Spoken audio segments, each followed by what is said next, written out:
doing?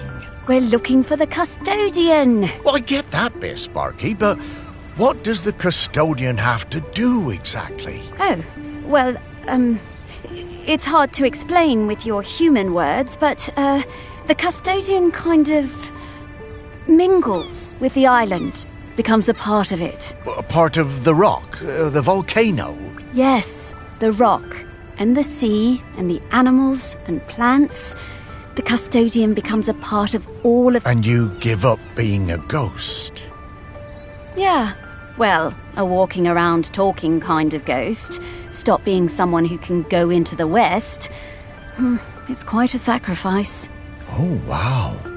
Oh, no wonder Val doesn't want to fill those shoes. Aggie must be a legend. Oh, she really is.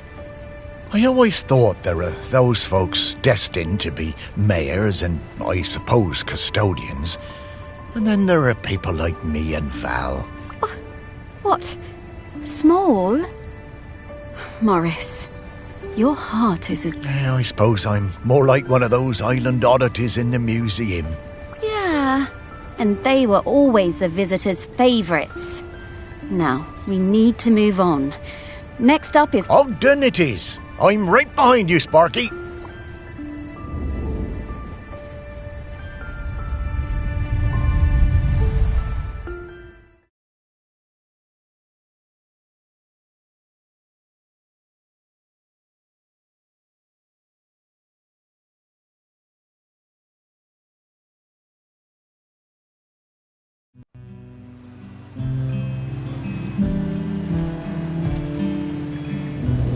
So, Ogden next, eh?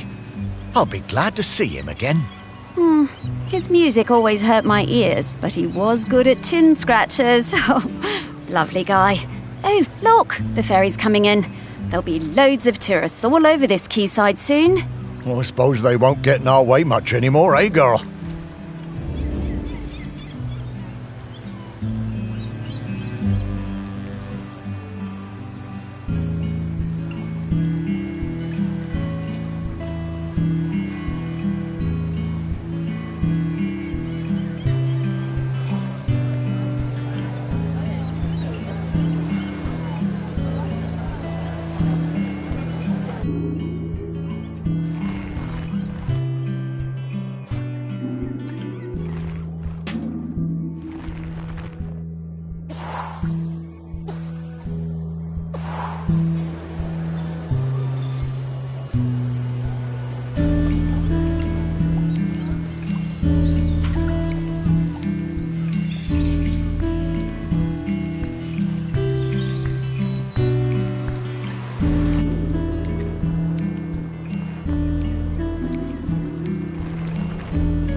I remember when a young Ogden asked to join the Shelmerston Silver Band.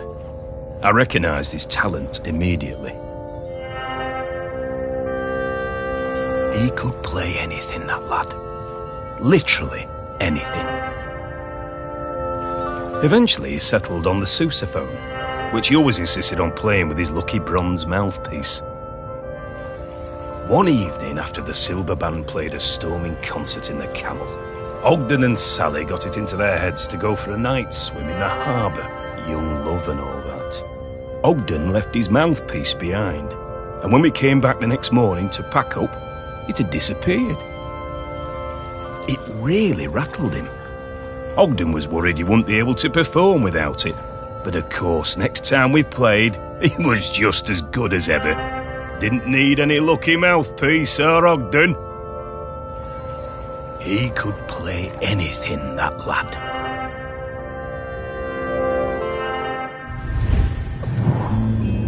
Ogden was so talented. A real virtuoso. Oh, I loved listening to him play. Ugh, speak for yourself, Morris. It was a terrible racket.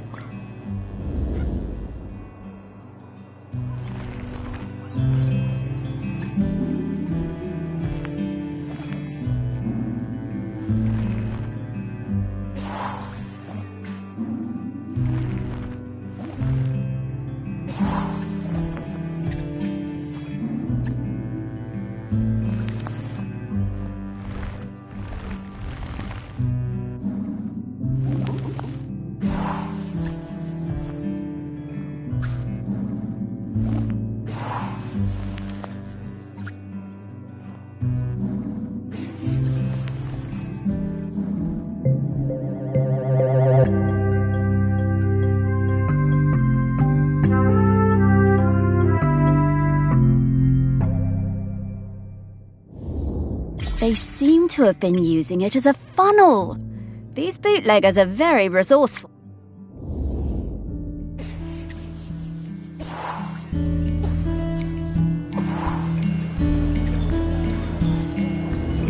I'm getting the scent of Grenkins again, Morris.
We were 14 when we started going out.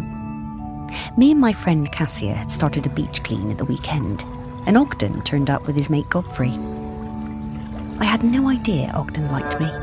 He was the tallest in our year, and we all fancied him. By the time we reached the little cove at the north end of the beach, he'd asked me to come to a concert he was playing in. I said yes. We'd been going out for a few years when I applied to Floristry College on the mainland. I didn't tell Ogden. I didn't believe I'd get in, and didn't want him to think I was trying to get away from him. Ogden might have looked mature and confident, but he was a gentle soul, not nearly as sure of himself as he looked. But I did get in, and he was gutted. I felt terrible. I didn't want to hurt Ogden. He said he didn't mind, but I could see he was covering. My last week on Shelmerston was really hard. Every time I saw him, it felt so strained, and I couldn't sleep. Finally, on my last night, I made a decision. I would take an apprenticeship at the garden centre on the island instead, so we could stay together. It felt like the right thing to do. I would tell Ogden in the morning. But when I opened the door the next day, I found Ogden's sousaphone left on the doorstep. I was terrified. What did it mean? What had he done? I ran down to his house, my heart in my mouth. His mum, she never did like me, was a little bit smug. She told me Ogden had sailed off to New Zealand. He was headed to Christchurch, she said, and didn't know when he was coming back. Then she shut the door. I was more than a bit tearful, but, looking back, I think we both needed to have a bit of an adventure.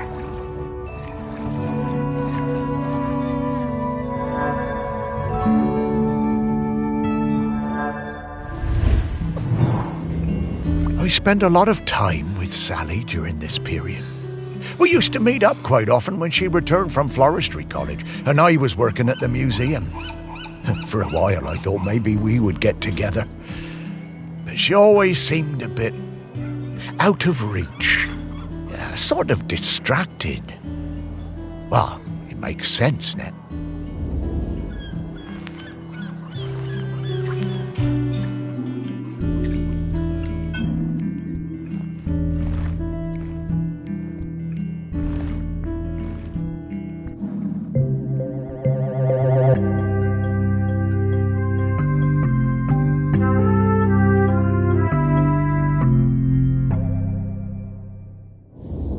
How did that get in there?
remember we was walking home from school, a bunch of us, and I told him my granddad said the lad had a live Bactrian camel living somewhere in the woods. Everyone laughed, but I told them it was true. Ogden didn't believe me. Someone would have seen it. He dared me to climb in and prove it. I told him he'd have to come with me.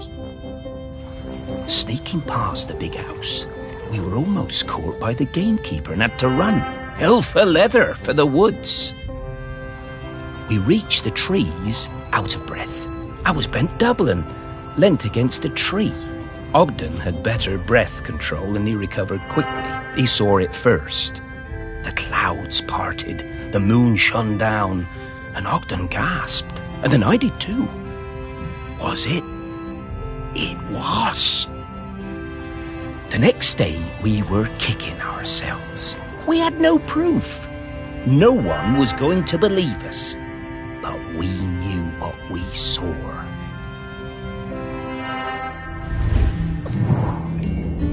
Oh, yeah, he was a couple of years above these chaps at school. Oh, and he's right. No one believed them. We gave them so much stick.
Camels are so obviously a made-up animal.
I missed Ogden so much, and for the first month there was no letter at all.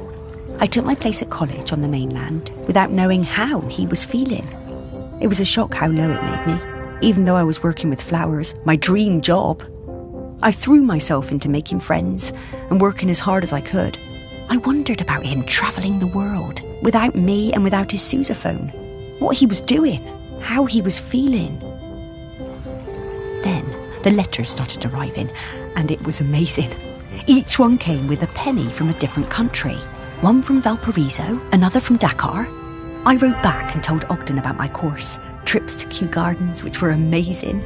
And Ogden told me about his voyage, watching dolphins and flying fish, crossing the equator. Sometimes we were both lonely. We poured out our hearts to each other. In a funny way, I think the letters made us closer than ever. When he arrived in Christchurch, he'd send me flowers pressed in his letters. I sent him a shell from home, and then he sent me a New Zealand halfpenny. It was my favourite. On one side was the head of a Maori tiki. Ogden told me it was lucky. I came back to the island, and when my father died, I opened up my own florist shop on the quay. I tucked the halfpenny under the front step for luck, polished up Ogden's sousaphone and put it in the window. They both brought me luck, and the shop flourished. One day, Ogden showed up at the shop, completely out of the blue. He told me there was nowhere like Shelmerston, and no one like me. I was so thrilled to see him, I asked him to marry me there and then. He said yes. The lure of Shelmerston. It always pulls people back when they try to move away. They were a lovely couple, Sally and Ogden.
One good thing about being dead, I'll never have to deal with counting change again.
Mr. Whitstable is... Oh, I'm sorry, Mr. Whitstable. These riddles are... They are hard.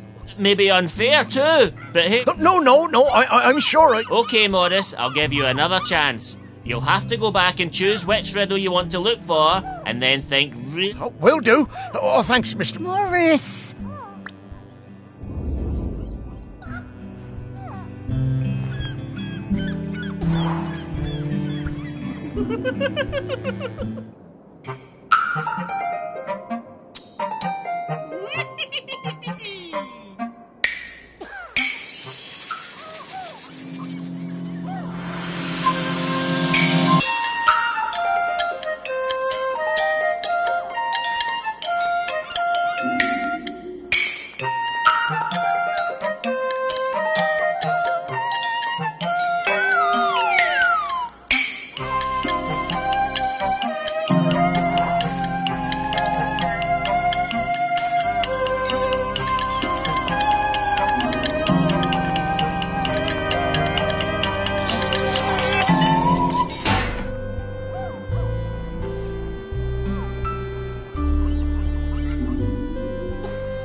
It was the day of the island cricket match out on the volcanic sandspit.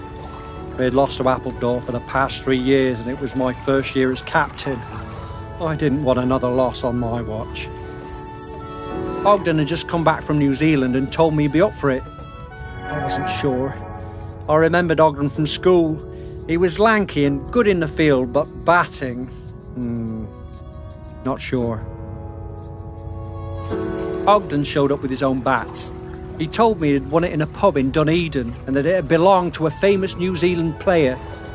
I wondered whether I should put him into bat at all, but Ogden whispered to me that he'd been playing on deck all the way home. I knew Ogden wasn't a bluffer, but he was never the guy who got picked for the first team at school. Still, I had nothing to lose. Ogden hit a 6 with his first stroke. We went wild! And just when I thought it must be a fluke, he hit another, and another. He was a machine!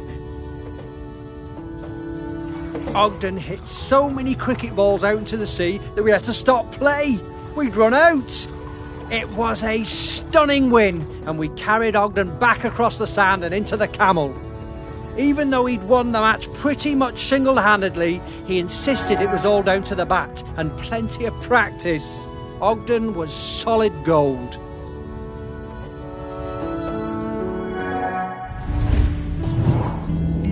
How's that? What a great day that was. And we've beaten Appledore every year since. Those poor chaps never did recover from Ogden's incredible batting.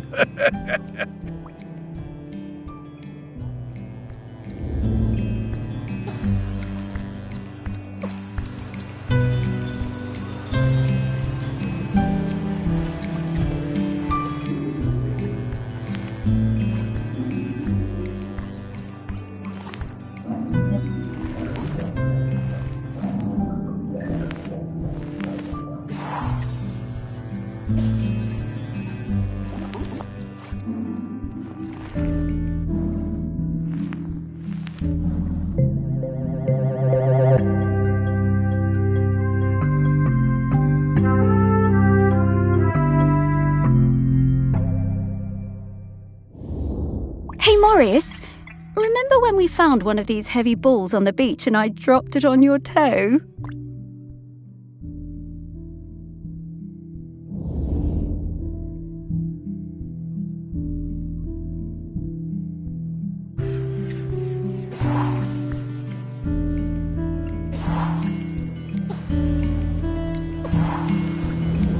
Ah, yes.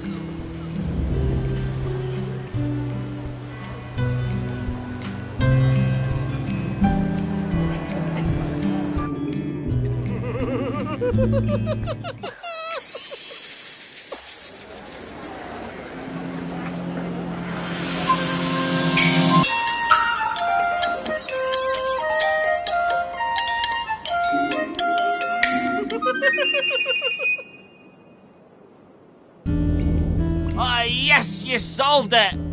I did! Oh, that was fun! Solve more, solve more, solve more! Oh, okay, Mr. Whitstable. I'll try. Oh, for goodness sake, Morris, we just don't have time for this right now. Happy riddle hunting, riddle friends! Great.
This feels so good.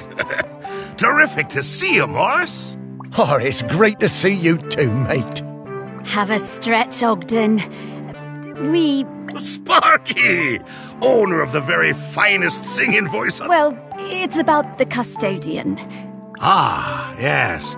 I've heard that volcano rumbling. Poor Aggie must be very tired. Yes, she is. Oh, you want me to be the custodian? Are you sure? The island is in dire need. I know, and I sympathize, but Sally is the other half of me. I need to watch over her. Everything else may be changing, but she's my constant, and I'm hers. I need to go into the... Yes, I understand. We were very lucky to find each other. And I'm still lucky just to watch over her. Makes this place still feel a bit like home, even as... Sure, Ogden.